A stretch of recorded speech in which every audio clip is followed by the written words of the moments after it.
Alright, so in this video we'll tackle yet another question on the concepts that we learned on the topics of position and displacement vectors. So there's a pretty nice picture for you to look at before we start on with the question. Alright, so let me get rid of that for the moment and begin. Right, so the question states that you have two cities, let's take London and say Paris, and a person travels from London to Paris at 40 kilometers an hour, so that's in this direction right there, but returns back in a hurry and comes back at a greater speed of 60 kilometers an hour. What you are asked is the average speed of the person.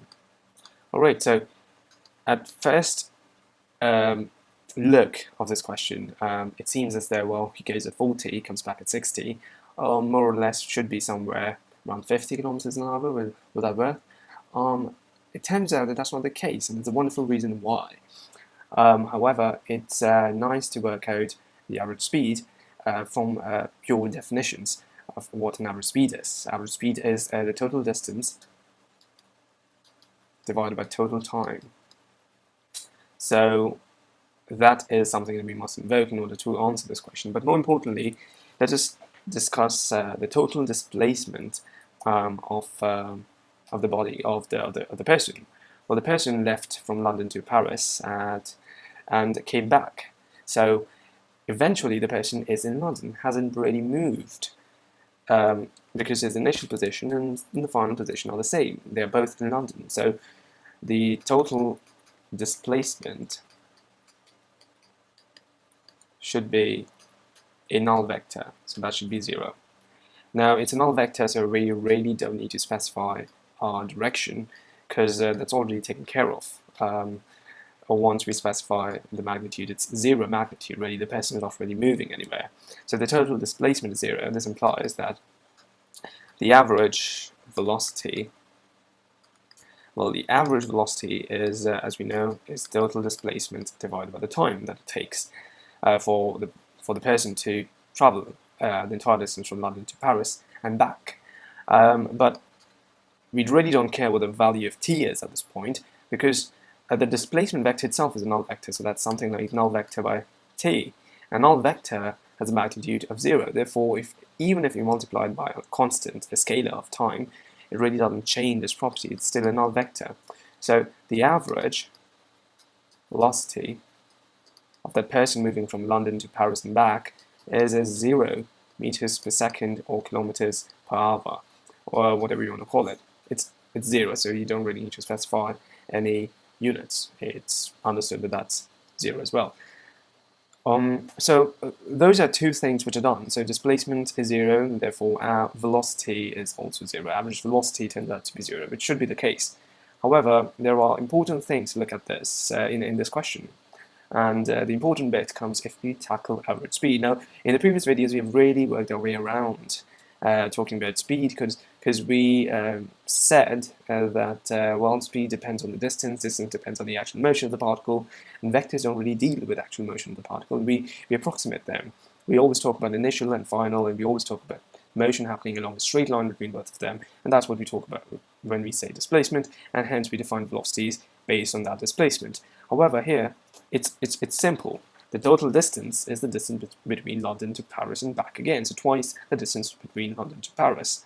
And that is a straight and back and forth motion. Therefore, the displacement in each direction equals the distance in the same direction. So, therefore, we know the displacement, the distance of the motion, by the very fact that we know displacements of each individual journeys. What about the total time? Well, we don't know the total time, but we have the speed, so we can really evaluate that as well.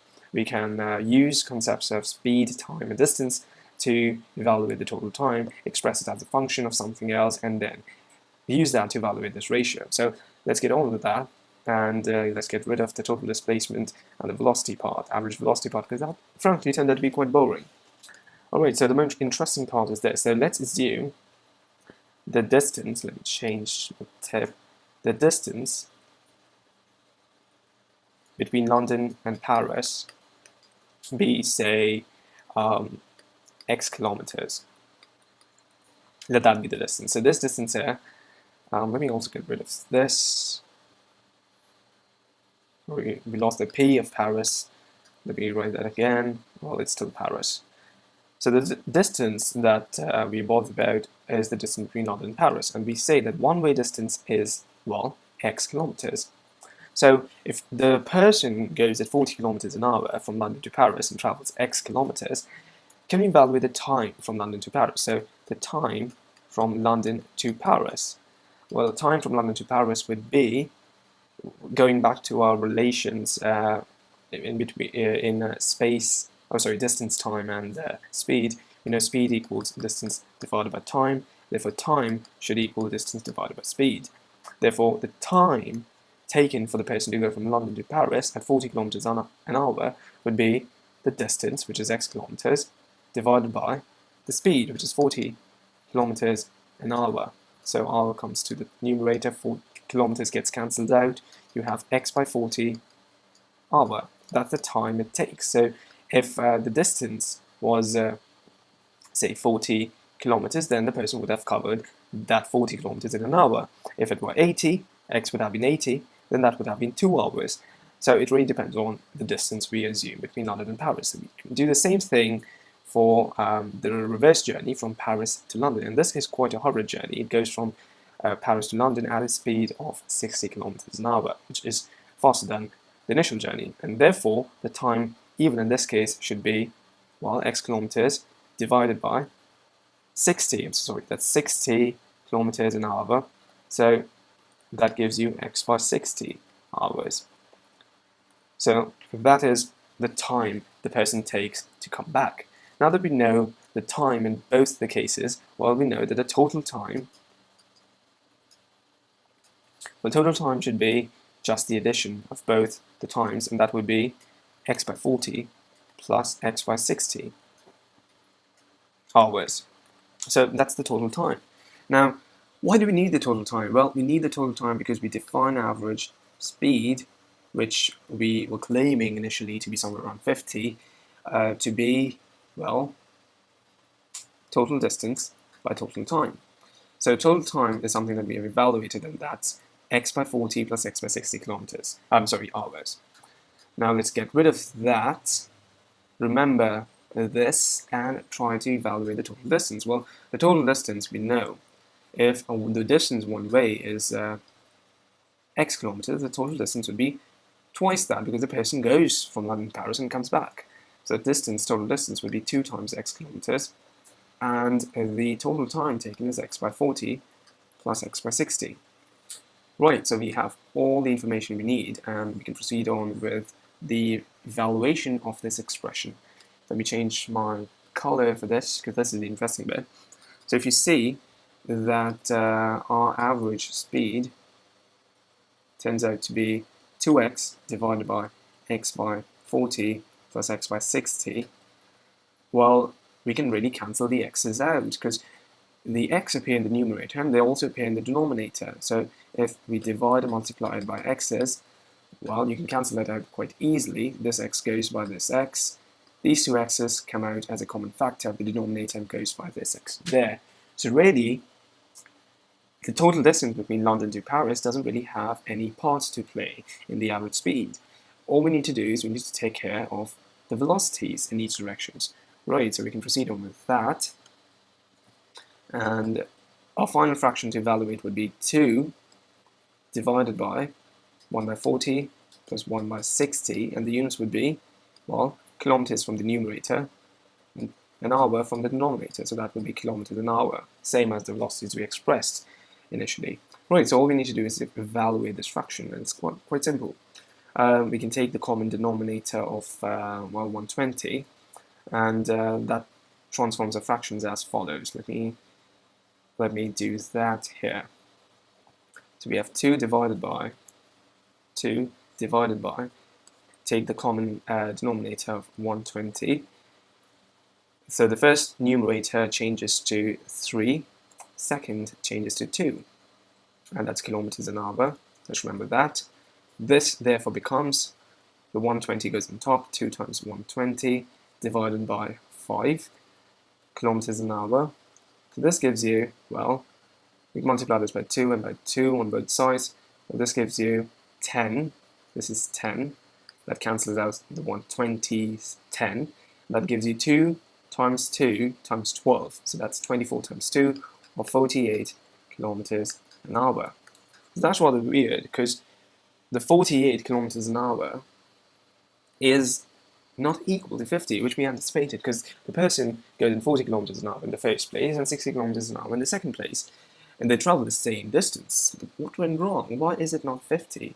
Well, the answer to that is, it's not 50 because the person traveled each distances at different times. The first distance was covered at x by 40, and the second was covered by x by 60. So it really, even though the person is traveling the same distances, it's traveling the same distance at different speeds. So it takes less time and different times to cover those distances. Therefore, the speeds are not symmetrically distributed throughout the journey. And because of that, the 40 kilometers an hour really wins it in this manner to sort of force the average speed more onto its side. It's not 50, it's somewhere close to 40, because the forward distance was traveled for a greater amount of time, because it was traveled at a smaller speed. So this 40 kilometers an hour by that has a greater weighting, and therefore the answer comes closer to 40 rather than 60. And that is why the average speed in this case is 48 kilometers an hour.